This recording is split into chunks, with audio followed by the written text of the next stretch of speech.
What? Why? Did something horrible happen? But that's another question. You wrote this question down. He bit the cop. Okay, like what?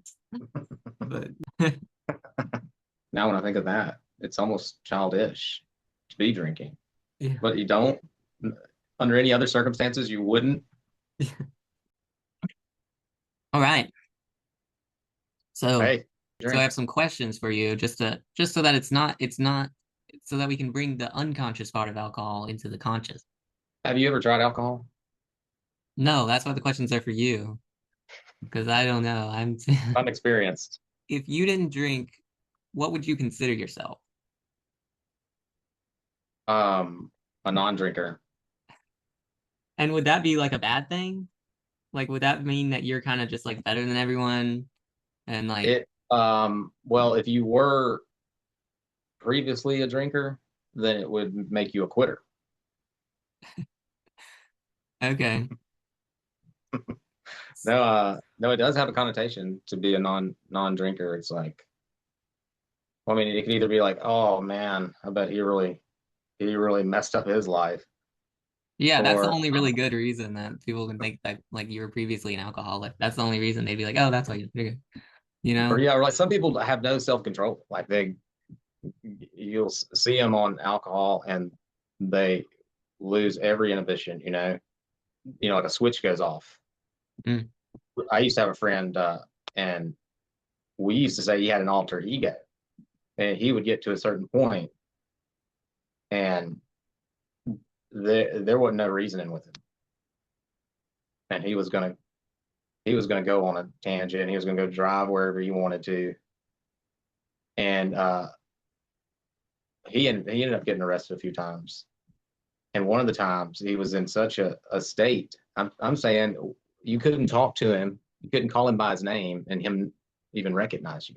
And he got pulled over, and at this point he doesn't look right. So I think I wasn't with him, but a cop reached in. I guess he was pulled over. A cop reached in the car and he bit the cop Oh gosh, right in the arm, like bad, like bit yeah, into it. That's great. Like some people just uh and now he didn't always get like that. He would have to drink hard liquor, the spirits. And there's the idea of calling it a spirit. And so beer and wine are fermented, but they're not distilled, yeah, and that gets off into alchemy, and it has meaning. It does transform fermented liquid into a spirit. And he definitely showed that spirit. It came out. yes. It's like a wild, restless spirit. Just So first thing is it's alcohol, right? And you use alcohol, to like clean things. And so what happens is it kills all of the bacteria in your gut, all of the flora, the gut flora that you need. And then that can lead to leaky gut, which is where the bad bacteria can go through your gut because the whole microbiome's not there anymore. And so it just go right through your gut into your bloodstream now. A lot of other things. You really need your gut microbiome. And I'd then agree with that if you were on the spirit side of things. But beer, I wouldn't say wipes out, and you can feel the difference in your gut and going down your throat. I mean, drinking a shot of liquor, your choice, versus just put your hand up. you raised your Yeah. hand. Oh, I Oh, I think did. like you actually wait a second. Oh, it did. It must have seen that. Okay, I'm gonna That's put my weird. hand down. So, yes, but then also, wine and beer are part of culture and carry beneficial bacteria, and the fact that this flora, a lot of it produces alcohol as a waste product. I mean, that's how we make alcohol. Huh? Interesting. But so I mean, the whole thing with alcohol is like the way that it makes you like uh feel good is it shuts down your prefrontal cortex, which is the part of your brain where that's like controls impulsive behavior. So it like shuts down that part of you that's like, oh, should I do this? Should I not do this? Oh wait, I need to act right in front of these people and stuff. And it Mm-hmm. just turns that off. And so Like a that's switch. Some great. Like people. I was like so that's why but then it's like the way it does that is your liver, when it's digesting the alcohol, it has to convert it into poison first, like actual poison.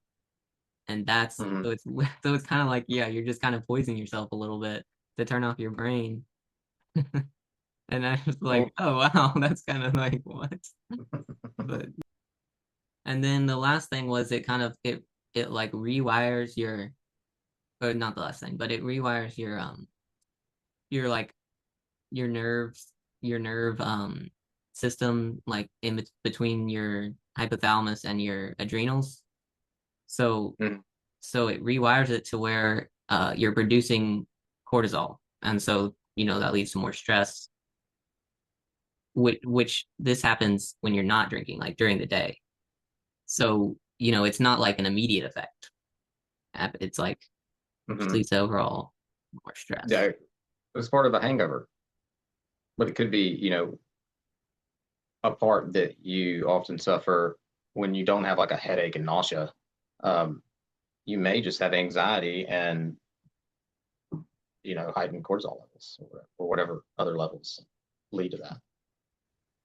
Okay, and the last thing is it messes with your REM sleep, which is important for mood and just overall well-being. Yeah, it's not really healthy.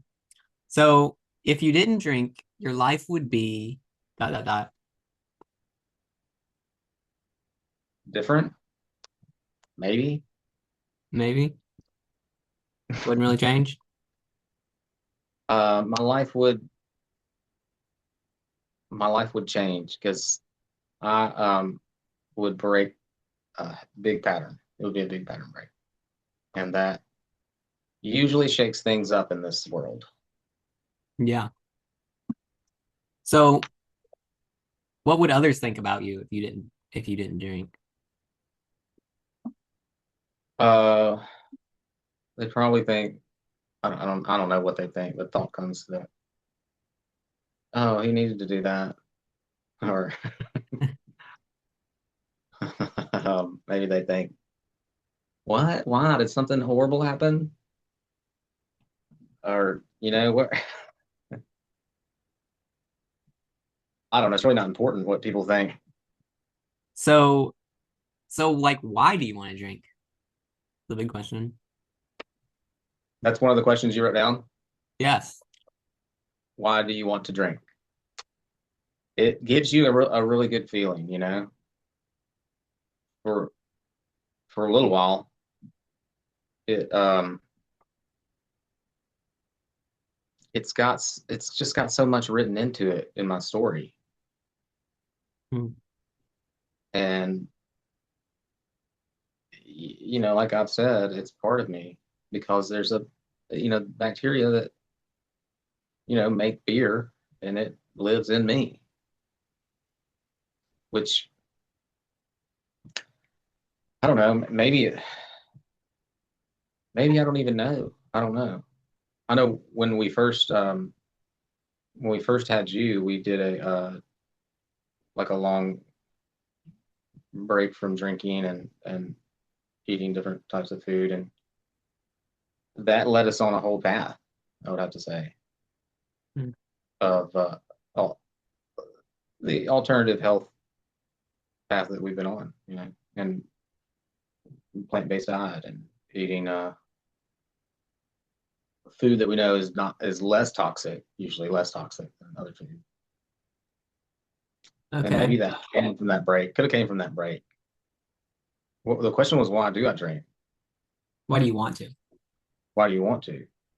Maybe it is a part of me now, and so it wants to. That's why I want to. It's like the stomach is just another brain. Exactly. I like it. I enjoy it, most of it. I mean, when you highlight the negative parts of it, it sounds like, what? Why would you ever choose to do that? But it can be, they say, you lose your inhibitions, but it kind of loosens you up when normally you might be a little uptight and not even realize it. Yeah, I because then you're not worried about that anymore because your brain isn't that part of your brain's not yes, and on. so I don't want to. I want to drink, so maybe so I won't get so uptight. Maybe I So drink as I'm afraid I will get uptight.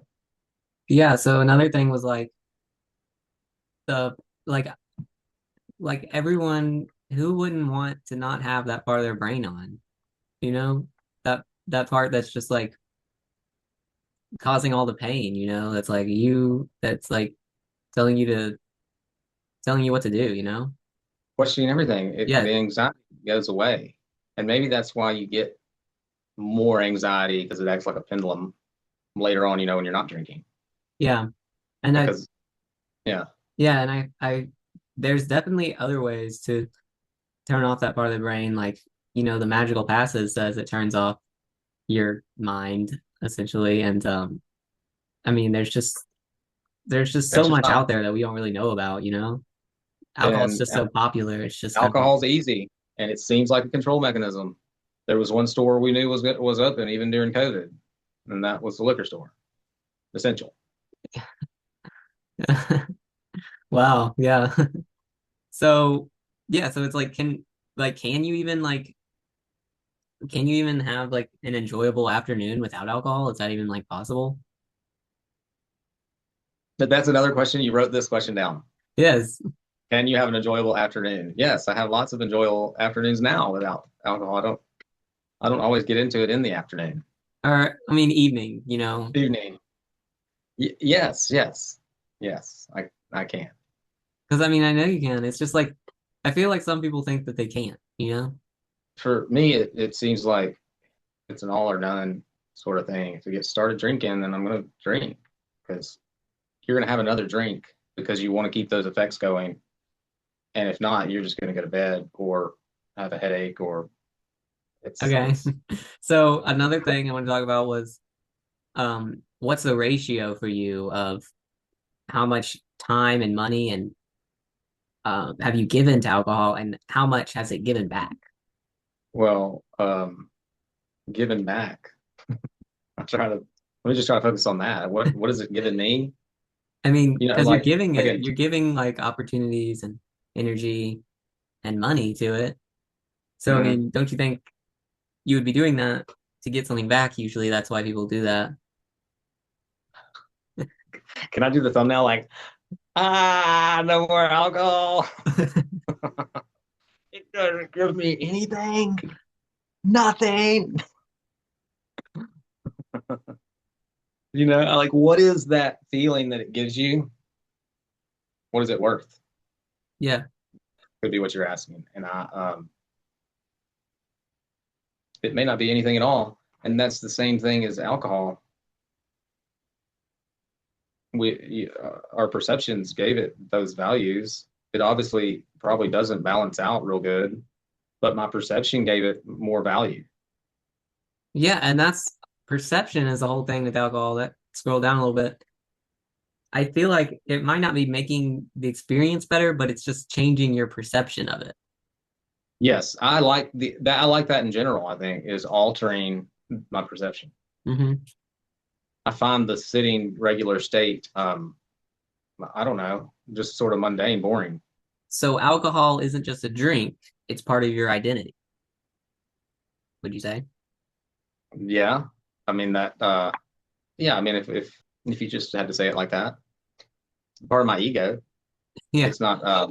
It's not like the true self. So is that something that you chose or did alcohol choose you?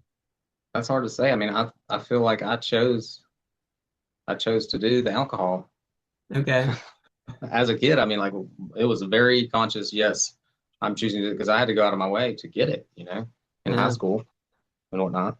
It was so dangerous. the last question is, what do you think would happen if you ran a 30-day experiment without alcohol? Uh, I hope my hair will grow back, and uh, That could happen. I've done 30 days without alcohol. I know what would happen. You start sleeping better. You start remembering your dreams. I get some lucid dreams going. Exercise a lot more because then I go to exercise to try to hit those neurotransmitters. The dopamine and everything. I I do that, so I get into better shape. watch less TV. I don't like TV as much if I don't have any alcohol. Yeah, I can see that. Yeah. So, what do you think's a good way to summarize this video? Like, So I'm not really sure what I'm gonna title it, you know? um, what is what does alcohol? I mean, what does alcohol really give you?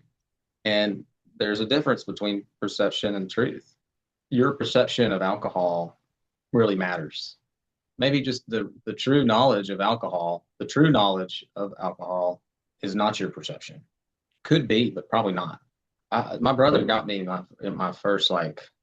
I mean, I had tried alcohol like a little bit, from the fridge or something. But like the first time I just went out and like got some alcohol and got drunk. I got my brother to do it, and it was like it was a cool thing, because it's like my older brother, he's getting it for me, and now we're cool, and we still drink alcohol together. It's a Yeah. major thing that we do more or less every time we're together. So then you're talking about your identity. It's wrapped up in my family. Yeah. That's kind of what I wanted to get at with the what do others think question. Like how would it like change your relationships, you know? And I think they'd be okay. It really wouldn't matter. I know that it wouldn't matter. It's kind of like us coming back from our road trip and doing work camping for a while. And Mhm. you think like, oh, they're going to feel like we were gone a long time. But people didn't really treat us that way. They didn't seem like it was really any long time at all. Well, I mean, it wasn't really. But it was over a year. I mean, we were gone over a year. When you Yeah, say but that, it would seem extreme now if they're like, I'm not going to see you in a year. We didn't say that at the time. We just left and said, "Well, you back." But with alcohol, it might seem like it's going to be like this thing, but it really won't. It really won't matter. I don't think it would. I mean, it won't matter as far as being able to be around them and hang out with them, and do the same things we usually do while we're drinking. I just have to go to the bathroom less. I guess why I wanted to do this video was a lot of people don't, I just feel like they didn't know that not drinking was even an option. I didn't as a child. I mean, I started as a child, and so now when I think of that, it's almost childish to be drinking, to chase that feeling and uh, familiarity. I guess there's other stuff to do. And there's a Yeah. larger way to be, or a more expanded way to be. And while alcohol might have its avenues of expansion, it's probably limited. And at some point, you might you might really be constrained continuing to use alcohol the same way, at least then at the end of your life, regretting not taking a break, not stopping. It's like a train running out of control into a tunnel, and then you just got to go that one way. It's kind of like watching TV. Like some people don't watch TV just because they don't have time. Like they're just like, Living their life, doing all the things that they're into, creating, making things. yeah. Then the other people, they kind of live for that for the evening relaxing time with the TV. That's just kind of what they're waiting for all day. Well, what do you think's worse, like alcohol or TV? Well, I think they're really powerful together because when you shut down your prefrontal cortex and then you're watching TV, especially like popular shows like Netflix on Netflix and not like weird shows, but like popular shows, they have a lot of brainwashing in there. And then tell you can't even like discern anymore because your brain's shut off. And so now the brainwashing works like 10 times better. All right. Same thing with like, yeah, so they're really powerful together. And then you're out buying stuff. You don't know why. Yeah. Gotta have it. You just gotta have it. Yeah, especially if there's ads, then you're really screwed. You just start watching YouTube and you'll like become a prepper and loading up on guns and grain and canned goods. Either one, I think, can keep you in the keep you in the fear, keep you in the fear and in the dark pretty good. Yeah, definitely. And like you said, you're like once you once you do one, you kind of want to do the other because it's you were like I don't really like watching TV with alcohol, so it's kind of like they kind of go together. Yeah, and so then it's like gets you doubly sad for the night because you're not gonna drink. You decided not to drink or whatever, and then you're like, okay, it's nighttime now, and I usually drink and watch some shows, and it's really great. It's like feeling really good, hitting all the neurotransmitters, man. You're feeling good. Yeah, like at the end of season one of Stranger Things, I was like, I don't want to watch this anymore. Like I don't want to like I didn't want to do it because it was like messing with my dreams. Like I would only have I like yeah, I've only had dreams about Stranger Things just because we watch it right before bed. Hmm. And so then Hmm. now I'm just kind of having scary dreams. And I'm like, I don't like really like this. But like the It got you. You tried to pull away, but it was like will. It was inside you yeah, it was in like that those two dark episodes I show. missed. I was like in my room in here and I was like, there's like four more seasons and I'm just gonna sit in here for like while they watch because y'all, they're long episodes, you spend like 3 hours and I'd just be in my room. Yeah. I was like, there's four more seasons. Like they'd be just like watching all without me. So Yeah. yeah. But then now you get here to season four and you're kind of just like, gosh, I really want it to just be over. But Yeah. Maybe they went a little too far along with it. yeah. Uh, well, we'll probably just finish it. I Yeah. don't know though if it'll be as much fun if I wasn't having a beer. It'll probably be fine, Yeah. but I could just want to cut it off. You know, Yeah, like I don't even really like it if we don't have snacks. I wouldn't So want to. Yeah, it's like you need something else to make you want to sit there, but then you kind of still want to sit through another one, yeah. but you don't. Under any other circumstances, you wouldn't. Family, yeah, family time. So good night and farewell. Bye. Even if it's not ruining your life, it's not about that. It's about like whether it's improving it or just like quietly subtracting.